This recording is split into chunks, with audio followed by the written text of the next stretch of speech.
JBN, we keep you informed. Son fatally stabs father in St. Andrew. A man turned himself into the Grandspan police during curfew hours Tuesday night after he fatally stabbed his father during a dispute at their home. The deceased has been identified as Dennis Brown Sr., a resident of Hodman Lane in St. Andrew.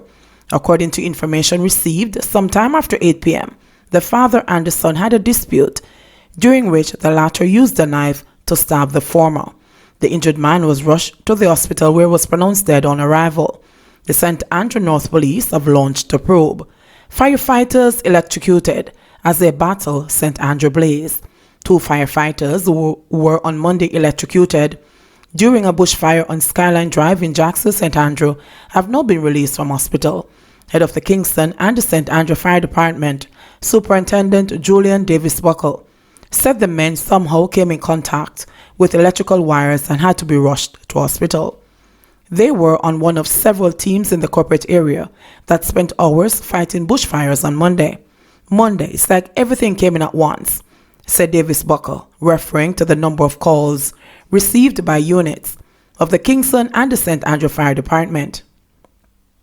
The Stony Hill, Trenchtown, York Park, Halfway Tree, and Wellington Town units were all responding to bushfires on Monday, she said. In Jacksonville, a Jamaica Defense Force helicopter had to be called in to help as the wind made it even more challenging for the firefighters. Meanwhile, in the 6 Miles area, a bushfire is believed to have ignited a transmission pole, contributing to a power outage that hit the corporate area. The Jamaica Public Service Company says investigations are continuing into that incident. Meanwhile, in Temple Hall, telecommunications technicians have been working to repair systems that were damaged during a separate bushfire there also on Monday. JPS says high bills been driven by increased customer usage. The Jamaica Public Service Company JPS says higher light bills are being driven by increased electricity usage. In recent days, there have been mounting complaints from people, some reporting huge hikes in their light bills. In a statement Tuesday, the JPS said there are instances where residential customers have increased their electricity consumption by up to 50%. It is said this is very likely because many customers are spending more time at home. According to the JPS, despite an overall drop of 2.5% in electricity usage for the month of March, since the start of the COVID-19 outbreak, residential consumption has gone up by about 3%.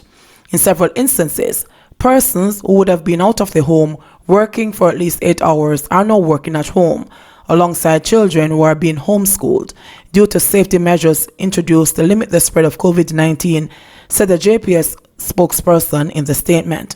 The JPS wants customers to efficiently use energy and to pay attention to the usage chart on their bills, which tracks their consumption trend each month.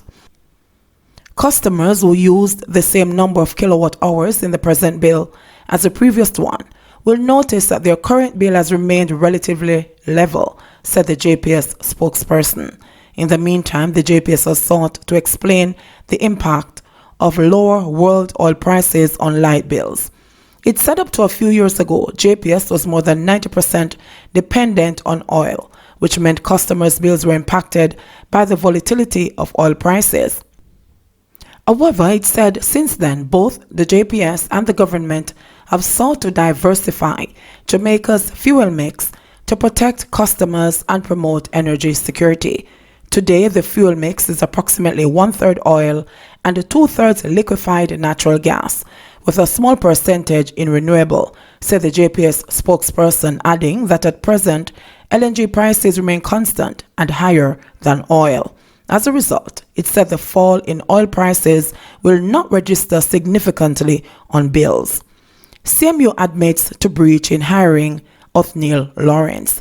The Caribbean Maritime University CMU has acknowledged that it committed a breach when it engaged former Jamaica Labour Party JLP Member of Parliament Othniel Lawrence as a consultant at the tertiary institution.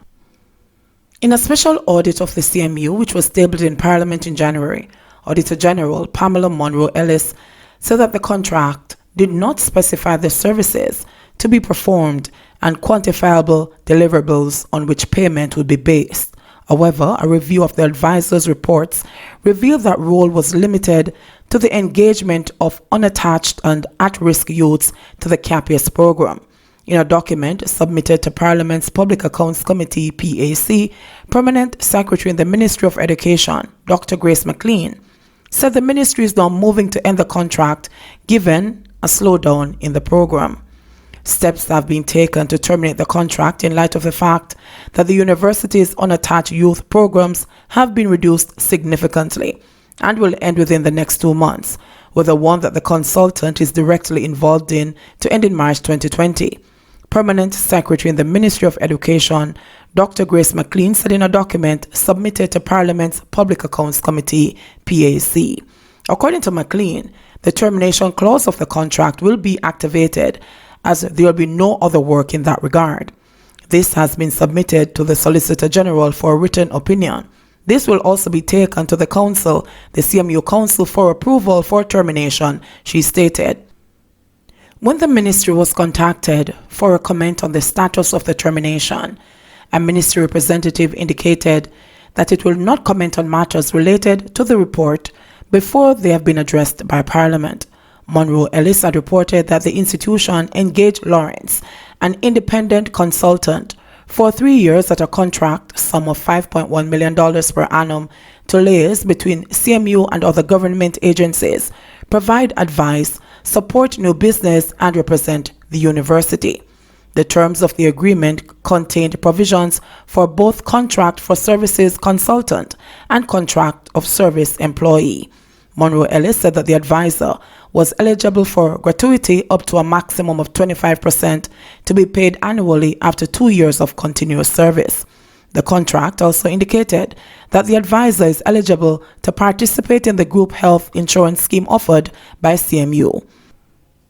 We found that the CMU paid approximately $253,808.33 for family health coverage and life insurance policies between May 2018 and January 2019, despite the contract only specifying health insurance, the Auditor General reported. The Auditor General also indicated that though the contract specified that the advisor should receive the health insurance benefit, this is not traditionally included in a contract for service, and the advisor did not contribute to the health insurance premium, as did the other contributors from CMU. At a meeting of Parliament's Public Administration and Appropriations Committee (PAAC) in October 2019, acting CMU President Ibrahim Ajugana said that Lawrence's contract appeared to have a hybrid type status. 2 months after Lawrence inked the contract with the CMU, the ruling JLP announced that then Education Minister Royal Reid had been selected to replace him as the party's caretaker for St. Anne Northwest. Reid was sacked from his ministerial position in March this year and quit the caretakership in September. COVID-19 curfew derails goat stealing ring. Police from the Fellowship Hall Police Post in Hill Run, St. Catherine, last week returned 24 hybrid goats and a sheep to 3 grateful farmers in the area whose animals had been reported stolen recently. The police have theorized that the stringent curfew that ran through the Easter weekend might have crimped the criminals' plan last week, Tuesday. The Fellowship Hall Police Post is located in the Hill Run Agri Park, and a team led by Woman Sergeant Lillian Golding was on mobile patrol in the farming community of Clifton at about 5 o'clock in the morning when they spotted 3 men who began acting suspiciously before running off. The police gave chase and came upon 2 well-stocked pens with goats and sheep. When they approached the front of the property, the men opened a gate at the back and sent the animals scurrying. The patrol team, which was undermanned, called for assistance, and the Special Operations team out of St. Catherine South, led by Corporal Leighton Hutchinson, responded and helped them secure the animals. The men escaped. Golding believes that the curfew implemented over the recent holiday weekend to stem the spread of the novel coronavirus might have hurt the thieves. She theorized that the animals were stolen by criminals whose principals are stationed outside of St. Catherine and who had anticipated selling the animals which would find their way into pots at festivities over the holiday period, which ran from Good Friday to Easter Monday. Easter Monday especially has traditionally been a day of celebratory activities at which curry goat and manish water are usually a staple on the local menu. Because of the curfew orders implemented by the government, which restricted pedestrian and vehicular movement over that period, they were stuck with the animals. Remember, they were stolen a couple days before the holidays, Golding said. JBN, we keep you informed. Please remember, subscribe, like, share, leave us a comment, and click the notification bell to receive our daily news items.